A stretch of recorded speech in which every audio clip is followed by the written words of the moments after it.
মঙ্গলবার দক্ষিণ দিনাজপুর জেলার বালুরঘাট রবীন্দ্র ভবন মঞ্চে পশ্চিমবঙ্গ নাট্য একাডেমি আয়োজিত নাট্যমেলার উদ্বোধন হতে চলেছে।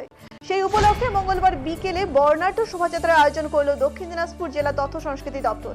এই শোভাযাত্রায় উপস্থিত ছিলেন দক্ষিণ দিনাজপুর জেলার তথ্য সংস্কৃতি আধিকারিক রাজেশ কুমার মণ্ডল। উপস্থিত ছিলেন পশ্চিমবঙ্গের নাট্য একাডেমির সদস্য সুরজিৎ ঘোষ, দক্ষিণ দিনাজপুর জেলা পরিষদের সহকারী সভাধিপতি অম্বরীশ সরকার, বালুরঘাট পৌরসভার চেয়ারম্যান অশোক মিত্র সহ দক্ষিণ দিনাজপুর জেলার বিভিন্ন স্তরের নাট্যপ্রেমী জনগণ। এদিন এই শোভাযাত্রা গোটা বালুরঘাট শহর প্রদক্ষিণ করে।